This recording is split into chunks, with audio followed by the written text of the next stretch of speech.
बीता हुआ कल गौतम बुद्ध की कहानियां। बुद्ध भगवान एक गांव में उपदेश दे रहे थे। उन्होंने कहा कि हर किसी को धरती माता की तरह सहनशील तथा क्षमाशील होना चाहिए। क्रोध ऐसी आग है जिसमें क्रोध करने वाला दूसरों को जलाएगा तथा खुद भी जल जाएगा। सभा में सभी शांति से बुद्ध की वाणी सुन रहे थे, लेकिन वहां स्वभाव से ही अतिक्रोधी एक ऐसा व्यक्ति भी बैठा हुआ था जिसे ये सारी बातें बेतुकी लग रही थी। वह कुछ देर ये सब सुनता रहा, फिर अचानक ही आग बबूला होकर बोलने लगा, तुम पाखंडी हो, बड़ी बड़ी बातें करना यही तुम्हारा काम है। तुम लोगों को भ्रमित कर रहे हो, तुम्हारी ये बातें आज के समय में कोई मायने नहीं रखती। ऐसे कई कटु वचनों सुनकर भी बुद्ध शांत रहे।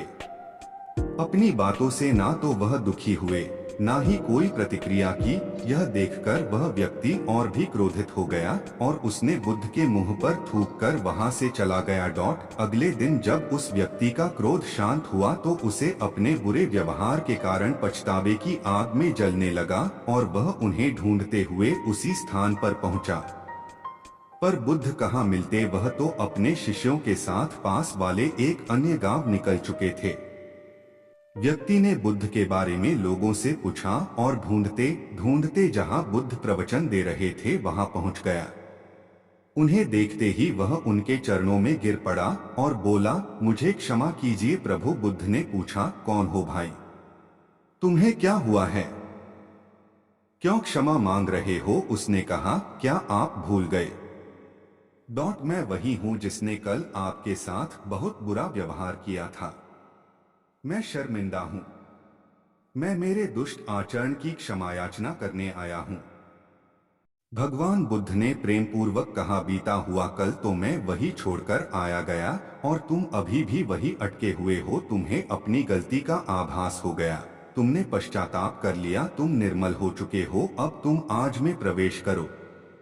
बुरी बातें तथा बुरी घटनाएं याद करते रहने से वर्तमान और भविष्य दोनों बिगड़ते जाते हैं। बीते हुए कल के कारण आज को मत बिगाड़ो। उस व्यक्ति का सारा बोझ उतर गया। उसने भगवान बुद्ध के चरणों में पड़कर क्रोध त्याग का तथा क्षमाशीलता का संकल्प लिया। बुद्ध ने उसके मस्तिष्क पर आशीष का हाथ रखा। उस दिन से उसमें परिवर्तन आ गया और उसके जीवन में सत्य, प्रेम व करुणा की धारा बहने लगी। मित्रों, बहुत बार हम भूत में की गई किसी गलती के बारे में सोचकर बार बार दुखी होते और खुद को कोसते हैं। हमें ऐसा कभी नहीं करना चाहिए। गलती का बोध हो जाने पर हमें उसे कभी ना दोहराने का संकल्प लेना चाहिए और एक नई ऊर्जा के साथ वर्तमान को सुदृढ़ बनाना चाहिए।